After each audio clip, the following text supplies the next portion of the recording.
Bienvenue dans le podcast À la recherche de l'être.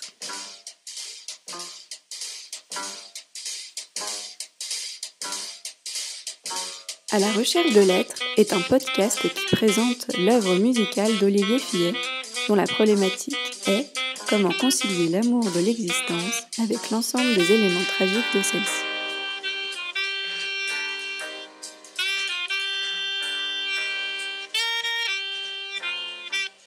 L'auteur a cherché des réponses dans la philosophie, la psychologie, la psychiatrie et les traditions spirituelles. Chaque saison correspond à un CD, chaque épisode présente et explique une chanson. Cette première saison s'intitule Jour de fête. Vous écoutez l'épisode 1 de la saison 1, Le courage. Le courage est une chanson sur la citation de Jules Renard à propos de la gentillesse. La gentillesse, c'est le courage qui sourit. D'après le livre d'Emmanuel Jaffelin, Petit éloge de la gentillesse. Bonjour Olivier. Bonjour Claire. Je suis ravie de faire ce premier épisode d'À la recherche de l'être. Et moi aussi. Pour ce premier épisode, est-ce que tu peux tout d'abord te présenter ? Oui, alors je m'appelle Olivier Fillet, je suis musicien amateur, et j'ai un travail normal, tout à fait concret, terre à terre, et donc tout ce que je fais c'est en amateur.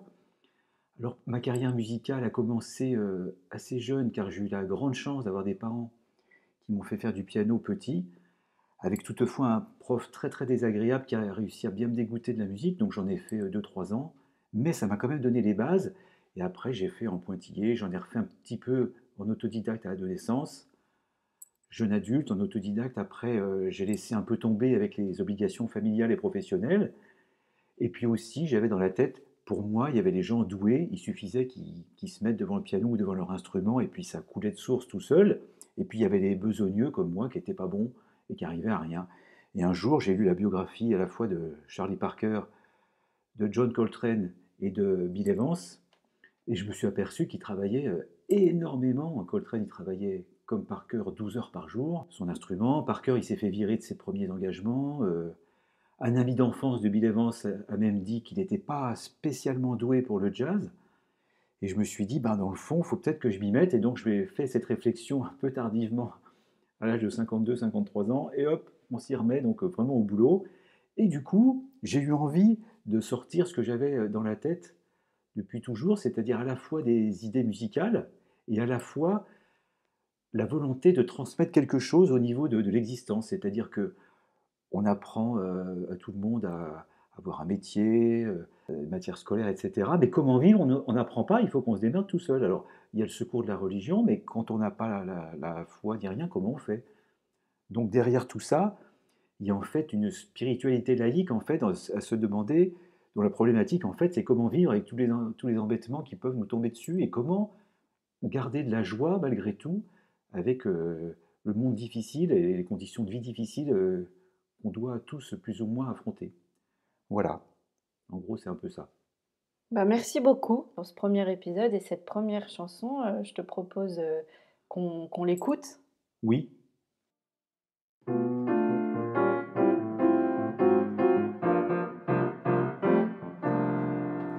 C'est vrai qu'elle est bien gentille,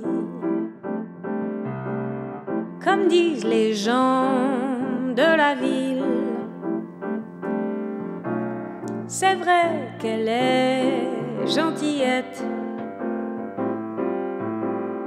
elle est même un peu bébête. Et pourtant, pourquoi tant de mépris ? Ils n'ont pas tout compris. Ils croient que gentillesse rime avec faiblesse, et ça la blesse. Elle rend service, c'est pas du vice. Le serviteur est-il inférieur ? La méchanceté avance, masquée.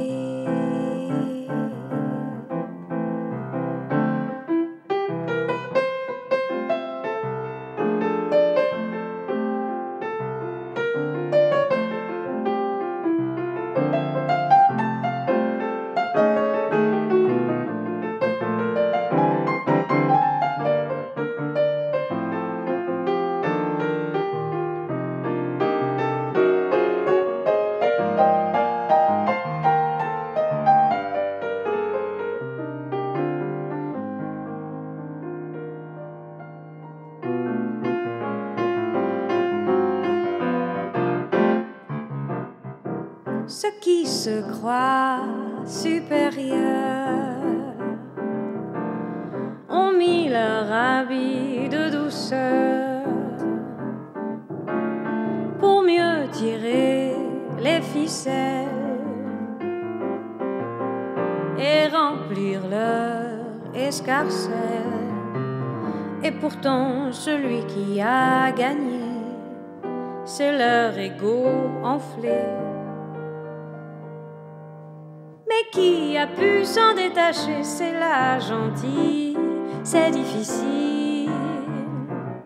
C'est elle qui a la force d'âme, bien fait, ils ont perdu les infâmes. La gentillesse, c'est le courage qui sourit.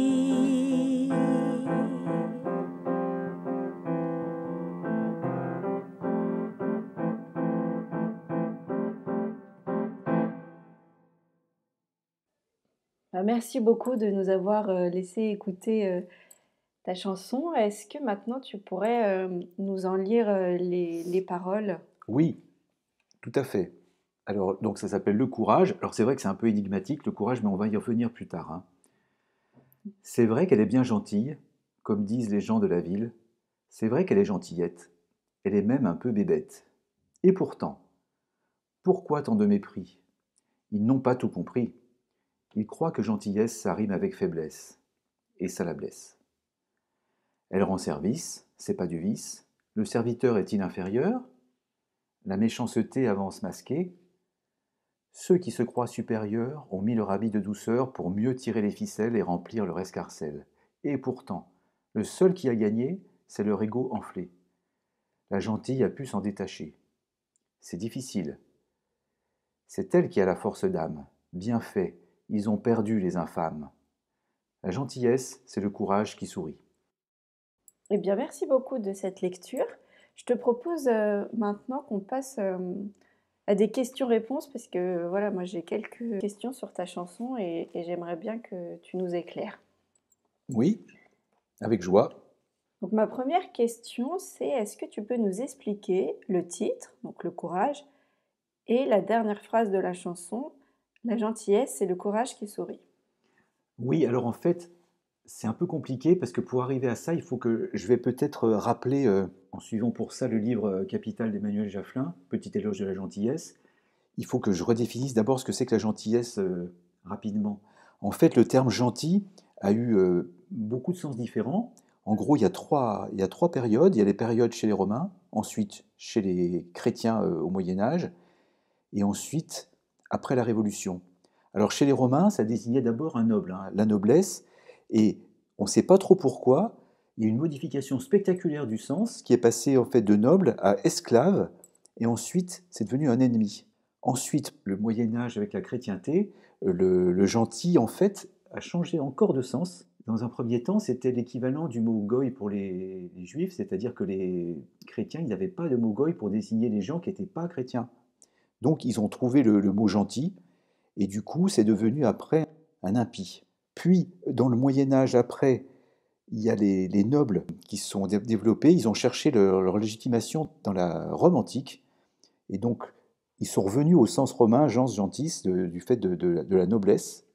Mais après, les nobles, au début c'était la chevalerie, c'était les gens qui faisaient la guerre. Après c'est devenu petit à petit des courtisans, donc ça a un petit peu changé de sens.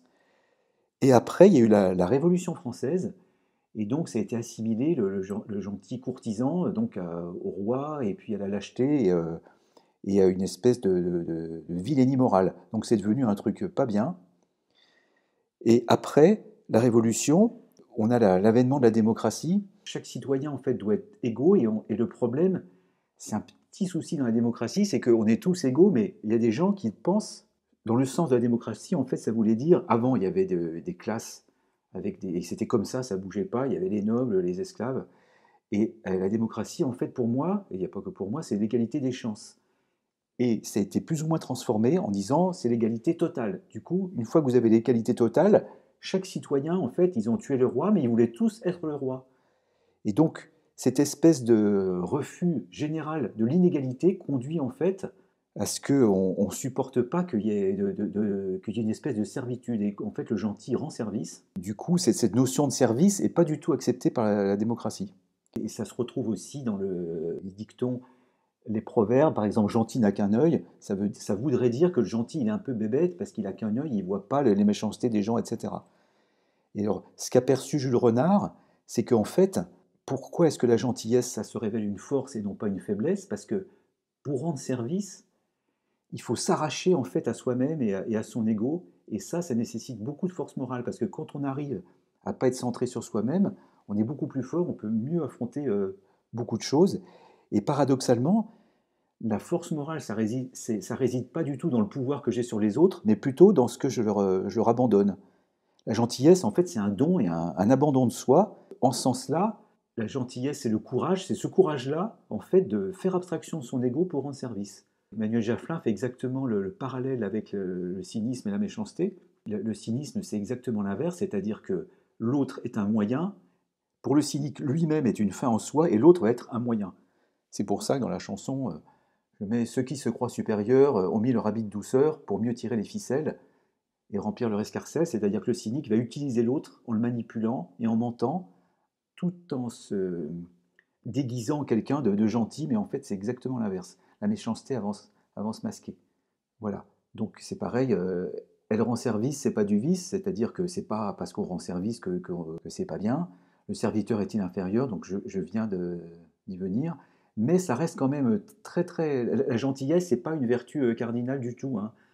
Et pourtant, c'est très très utile parce que ce que dit Emmanuel Jaffelin, c'est que c'est une vertu en fait à la portée d'un peu tout le monde. C'est vrai qu'on peut difficilement tous être des saints, par contre, on peut tous faire preuve de gentillesse de temps en temps, quoi.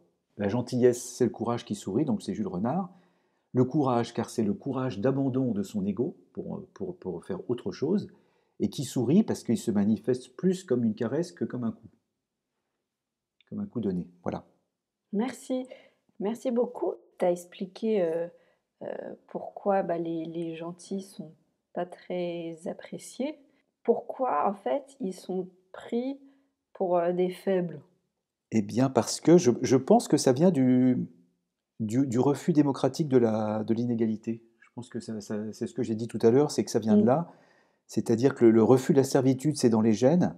Oui, du coup, c'est assimilé à un serviteur. Et donc, voilà, plus voilà. faible. Le serviteur, Ok. ça peut, forcément, il y a une inégalité et on ne supporte plus en démocratie, en confondant l'égalité des chances avec l'égalité totale, qui est juste impossible. On confond ça et du coup, on supporte plus de. Et il y a aussi on peut aussi confondre la gentillesse. Il ne faut pas la confondre, en fait, ni avec la sollicitude, ni avec le respect. C'est des trucs, des choses un peu différentes. La sollicitude, c'est Amélie Poulain, par exemple, c'est-à-dire qu'elle va aider des gens qui ne lui ont rien demandé du tout. C'est-à-dire, c'est une sorte d'intrusion, en fait, qui correspond à Amélie Poulain. Il faut absolument qu'elle fasse ça, c'est une pulsion, donc elle va rendre service à des gens qui n'ont rien demandé, et notamment, elle ne va pas forcément leur rendre service, hein. Donc ça, c'est la sollicitude. Le respect, ça s'appuie plus sur une règle et sur l'indifférence, c'est-à-dire que, par exemple, je ne sais pas, moi, on voit quelqu'un qui a une place handicapée et qui se débrouille dans sa place handicapée, mais on se dit, bon, bah, c'est bon, il a sa place handicapée, je le respecte, mais du coup, je suis complètement différent. C'est-à-dire que la société le met dans cette case-là, et donc je ne vais pas l'aider. Voilà. On peut aussi, par exemple, moi, ça m'est déjà arrivé de vouloir aider un handicapé qui veut sortir de sa voiture, et je me suis fait un peu rabrouer, et en fait, ça, c'était donc, j'étais dans la sollicitude, parce que le gars, il m'avait absolument rien demandé. Alors que la gentillesse, en théorie, il faut quand même qu'il y ait une demande, et les effets, c'est qu'on rend service. Donc on est vraiment dans la demande et dans le service. On n'est pas ni dans l'intrusion comme la sollicitude, ni dans le respect avec l'indifférence, on est dans le service. Et le point générateur, c'est ni la pulsion comme dans la sollicitude, ni le respect, ni la règle comme dans le respect, mais la demande, une vraie demande. Oui, c'est important en fait de rappeler ça parce qu'effectivement tout était un peu flou, mais dans la phrase où tu dis c'est vrai qu'elle est gentillette, elle est même un peu bébête, dont on a parlé en disant qu'effectivement c'est l'œil n'a qu'un œil. Gentil n'a qu'un œil. Voilà, gentil n'a qu'un œil, mais du coup c'est l'idée que les gentils donc sont naïfs, ne voient pas tout, mais en fait pourquoi du coup on doit se méfier des autres et et cesser d'être gentil, parce que bon, voilà, le risque, c'est effectivement de se faire avoir, mais on peut y trouver quelque chose, non, en étant gentil. Oui, le problème se pose pas comme ça, c'est-à-dire que si on reste dans la vraie gentillesse et qu'on répond à une demande, ben c'est sûr qu'il y a des gens qui vont l'utiliser, etc. Mais je pense que le gentil le fait aussi pour lui-même. C'est-à-dire que Oui, mais comment tu peux faire pour toi-même si c'est quelqu'un Parce que tu y trouves du plaisir quand tu fais plaisir à quelqu'un qui... bah, ça c'est le risque, Tu vois? c'est tout le risque de l'existence, hein. C'est-à-dire que Oui. Et en fait, c'est limite, mieux vaut en faire plaisir à 9 personnes et il y en a un, tu te seras fait oui, avoir et au final, forcément, tu ouais. seras mieux. Oui, puis de toute façon, c'est une histoire, c'est une histoire de liberté aussi. C'est-à-dire que tu as la liberté de conduire aussi, tu as aussi la liberté d'aller trop vite et de faire des soucis. Tout est comme ça, quoi. C'est-à-dire forcément, il y a des inconvénients à tout et on ne peut pas tout contrôler. Moi, ce que j'ai juste essayé de montrer, c'est en fait cette citation que j'avais absolument jamais comprise de Jules Renard dans son journal. Jules Renard est un type formidable. La gentillesse, c'est le courage qui sourit. C'était pour moi énigmatique. Et il a fallu que je lise le livre d'Emmanuel Jaffelin pour comprendre. Et donc, une fois que j'ai compris ça, j'ai eu envie d'en faire une chanson. Voilà. Parce que moi, personnellement, c'est vrai que j'ai souvent cette impression d'être gentil et de passer pour un crétin. Voilà. Une fois que j'ai bien rendu service, mais bon, c'est pas grave. Ouais, et qu'on confond effectivement gentillesse et Avec faiblesse, faiblesse. bien sûr. Moi, ça, je l'ai vérifié très souvent. Et peux-tu expliquer ce qui se passe d'un point de vue de l'ego entre la gentille et les autres quand tu dis à la fin celui qui a gagné, c'est leur ego enflé? Oui. Eh ben, en fait, ça rejoint, on en parlera dans le podcast plus tard, c'est le problème de l'ego, c'est-à-dire que plus l'ego est fort, plus on souffre, et moins on a de force morale, et plus on a contrairement à ce qu'on pense de l'extérieur, moins on a de liberté intérieure. C'est-à-dire que le concept de ce qu'on a dit au début du podcast, c'est-à-dire comment faire face et être joyeux malgré tous les aléas, ça passe aussi par un certain détachement de l'ego, parce que plus on a d'ego, plus on prend les coups, et moins on a de liberté intérieure. Et paradoxalement, en fait, ce qui se passe dans notre société où on valorise quand même la compétition, l'argent, etc., l'humilité, c'est pas du tout une valeur, mais pourtant, dans la gentillesse, c'est quoi si ce n'est finalement une expérience de l'humilité? Et paradoxalement, cette expérience de l'humilité, c'est celle qui me confère la plus grande force morale, du fait qu'elle oblige à me désolidariser de mon ego. Voilà, est-ce que j'ai bien... Oui. Et en fait, la gentillesse, c'est une vertu chaude et caressante. Et peu importe si on passe pour des andouilles, ça permet d'affronter l'existence avec plus de liberté intérieure, en fait. Que si on est prisonnier de soi, parce que le cynique, c'est bien gentil, mais sans jeu de mots. Euh, mais le cynique, c'est vraiment son intérêt, c'est sa seule règle, c'est son intérêt à lui. Alors effectivement, il va peut-être accumuler plus de choses, etc. Mais à la fin de sa vie, qu'est-ce qu'il va en retirer d'avoir plus de choses et d'avoir manipulé tout le monde? On est un peu plus sur la pente du mal que sur la pente du bien. Parce que le cynique, il feint de faire le bien pour récolter sa mise, mais qu'est-ce qu'il va en... La manipulation, il va réussir le court terme. Mais on connaît tous des cyniques, une fois qu'on connaît leur manège, après, bon, bah, ça marche plus. Hein. Et puis à la fin, bah, le cynique, il finit un peu séparé de lui-même, c'est-à-dire que j'entends par là que il y a une espèce d'ego démesuré qui en fait le fait souffrir, mais qui en apparence, c'est vrai que dans la société, comme on est dans une société de l'avoir et pas de l'être, ben, ça peut être des gens qui ont plein d'argent, qui réussissent, etc., et qui sont enviés, et qui sont bien en vue, mais dans le fond, on en connaît tous des gens comme ça qui tournent à vide à l'intérieur et qui extérieurement font envie, mais finalement, c'est pas une solution pour aborder l'existence sereinement et surtout la traverser avec tous les aléas qui manqueront pas d'arriver. C'est-à-dire que c'est ce genre de gens, quand leur édifice s'effondre, ils sont plus rien. Voilà. C'est vraiment passionnant. Moi, tu m'as bien éclairé. Est-ce qu'il y a quelque chose que tu voudrais rajouter? Je voudrais rajouter que les deux musiciens qui m'ont... parce que moi, je ne fais qu'écrire les paroles et la musique, et la chanteuse et le pianiste sont des gens absolument formidables que je tiens à remercier ici. Ce sont quand même des grands professionnels, Et effectivement, sans eux, il n'y aurait rien du tout. Ils ont réussi à faire vivre cette musique qui, sur le papier, n'a pas l'air extraordinaire, mais eux, ils arrivent quand même à leur insuffler une vie qui est, je trouve, assez exceptionnelle. Et je tiens à les remercier ici. Mélanie Dahan et Emmanuel Rochman. Eh ben, je te propose pour terminer qu'on écoute une nouvelle fois cette belle chanson qui est Le Courage. Avec joie. Merci beaucoup Olivier. Merci Claire.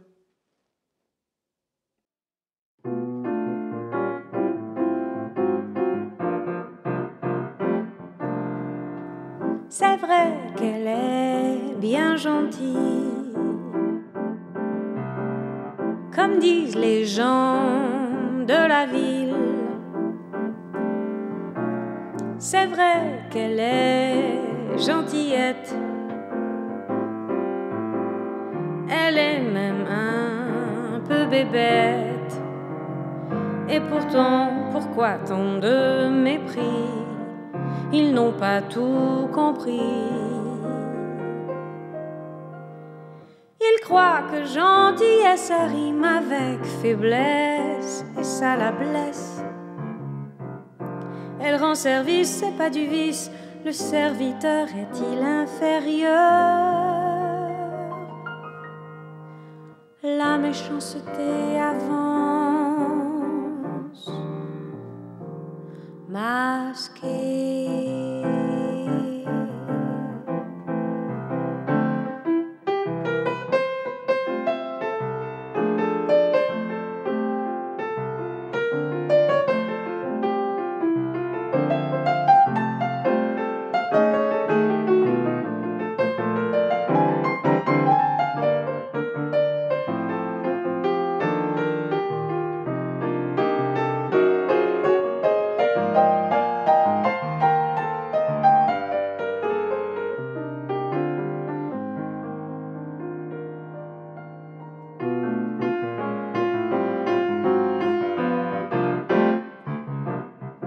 Ceux qui se croient supérieurs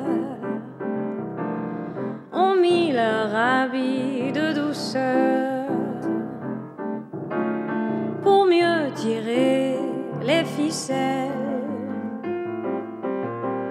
et remplir leur escarcelle. Et pourtant celui qui a gagné, c'est leur ego enflé. Mais qui a pu s'en détacher? C'est la gentille, c'est difficile.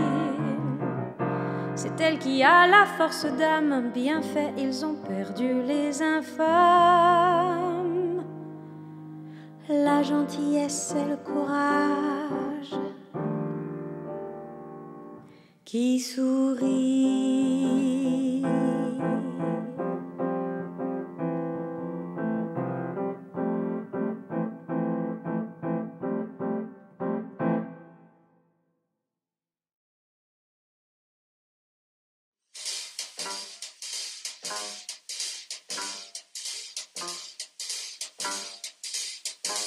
Merci beaucoup d'avoir écouté cet épisode. Nous espérons sincèrement qu'il vous a plu. Si c'est le cas, n'hésitez pas à aller nous suivre sur notre compte Instagram à la recherche de lettres et à nous mettre des petites étoiles sur les différentes plateformes d'écoute. À bientôt dans À la recherche de lettres pour un nouvel épisode.